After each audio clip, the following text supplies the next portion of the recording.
What's good, everyone? Welcome back to another tutorial on the channel. Today we're going to be diving into one of the most essential aspects of FC25, and this aspect is dribbling. I haven't been playing the FIFA franchise for a very long time, I'll say about 7 years, but one thing that has always differentiated me from my opponent is the ability to dribble. Whether I'm in a tough situation or not, or that person might be slightly better than me, one thing that would always enable me to score goals, counter-attack like a demon, is dribbling. So whether you want to burn defenders through the wing, whether you want to weave through the midfield, or you want to create chances at the edge of the box, dribbling, skill moves, always there for you.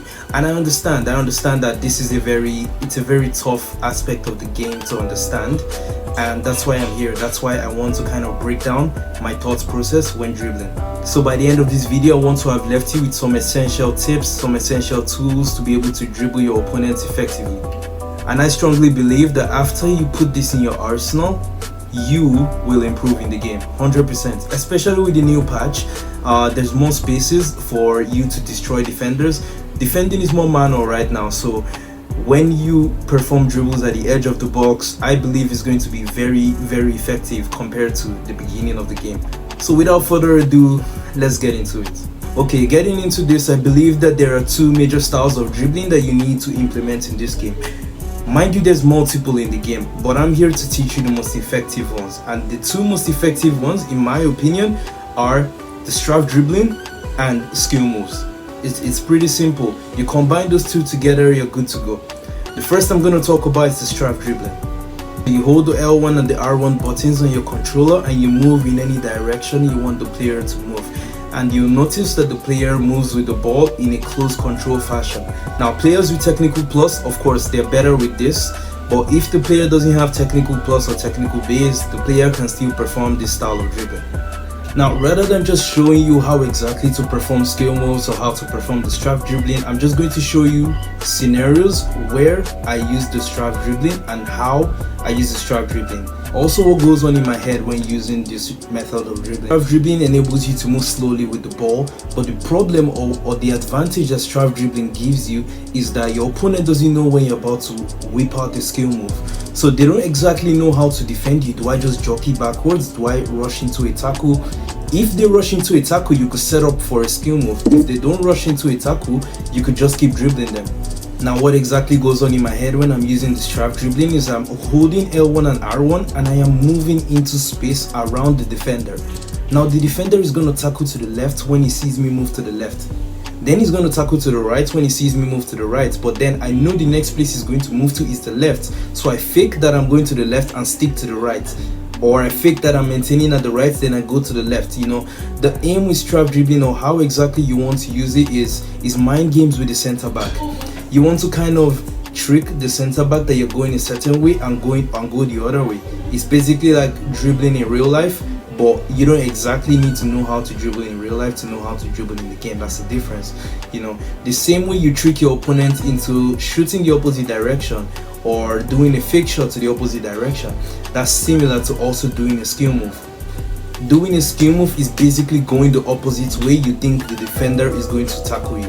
Now, other examples or advantages of using strafe dribbling is creating a passing opportunity for yourself, because L1, R1 sets you up to send players on runs and also to call them further, because you're already holding L1 and R1. Those are the buttons to send players on runs, and those are the buttons to call players close. You know, so if you're holding L1, R1 and you take your hand off R1 and tap it continuously, you're calling the player close. And if you do the opposite and remove your hand off L1 and tap it continuously, you're sending the player on a run. You know, so it sets you up to do multiple things at the same time. Another thing that's really helpful with strafe dribbling is it allows you to move sly in the midfield. You know, you can shield the ball because the ball is in such close proportion to you. So the higher the player's ball control, the better it is, and your player is keeping very good control of the ball and shielding off tackles, you know, so you can use it to think.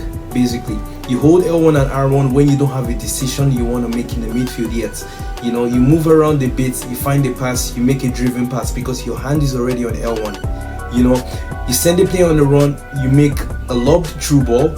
Why? Because your hand is already on L1. You know, so you're setting yourself up for multiple things at the same time. Another lovely thing about it is it sets you up for skill moves. You know, you can move with strafe dribbling, take your hand off R1 and do a speed boost. You move with strafe dribbling, take your hand off R1 and you do a heel to heel roll. You know, there's multiple skill moves you can perform just while holding the strafe button. And as you can see in the examples that I'm showing to you, I love to use this skill move in the middle of the park, and I love to use this skill move coming from the wing into the box. I also love to use this skill move in the box because it's kind of unexpected. You know, you've not really done that all game, and all of a sudden you're whipping out the strafe dribbling, moving all around, and defending is very manual right now, so the defender has to think, he has to jockey properly to be able to win the ball from you without fouling you, of course. The next method of dribbling I'm going to talk about is performing skill moves, and this one is pretty straightforward. I have a video on the most effective skill moves in FC25. They are still very effective, so you should check that out. But here I'm not going to show you exactly how to perform the skill move. You know, I'm going to tell you what goes through my mind when performing the skill move. You know, how to control your mental states, because that is very important. People just don't know. So many people know how to perform skill moves, but they don't use it in game. Why? Because they're scared, they're nervous. You know, they think they're going to lose the ball. You have to be ready to lose the ball. You know, that's how you perfect it. You have to be ready to get better. How you get better is you lose continuously, and then you perfect it. It's now muscle memory for you. I'm very confident of doing any skill move to anybody, you know, because I perfected it in my muscle memory. Now, of course, I wouldn't advise anybody to do skill moves in the midfield, but because I've reached a level of confidence myself, I perform skill moves in the midfield or down the wing when necessary. But the most important place on the pitch to perform skill moves is at the edge of the box. The space in between the defensive midfielders and the center backs is the most dangerous place you can perform a skill move. It throws half the team off the pitch. And also, I have to mention, the higher you go in divisions in FIFA, FC, whatever it is, the higher you go in rivals, the better you get in champions. You're gonna have to start doing skill combos, because if you do one skill move, if the defender is good enough, he can react to your skill move. Dare I say, you beat him with the skill move, but then he's going to react enough to be able to win it back after you've beaten him. So what I need you to do is perform skill combos. You know, so when you're learning how to do skill moves, learn multiple at the same time. If you know how to do 3 to 5 skill moves, that's enough. When you combine them, you're dangerous. That's what goes through my mind. I do an elastico.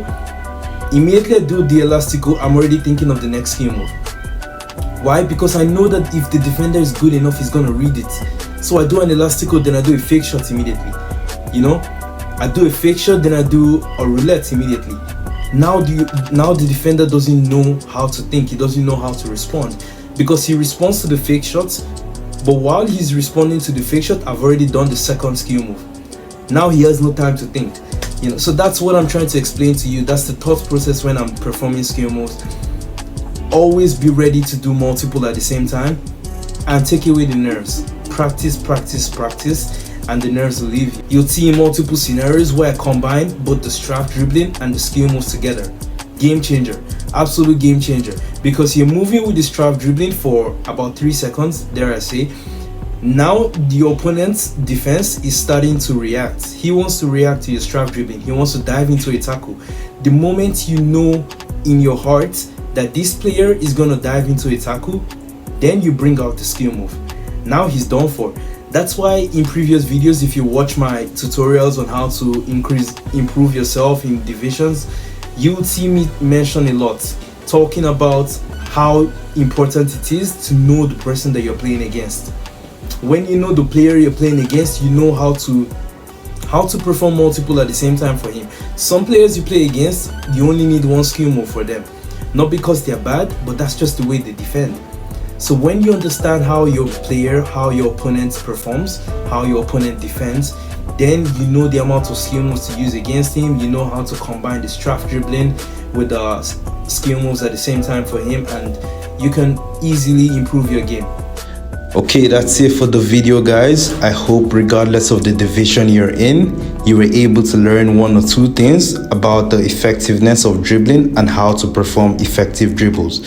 And if you want to get better in FC25, score beautiful goals, dribble past players, make sure you subscribe to the channel like, comment, and let me know what else I can improve about the videos.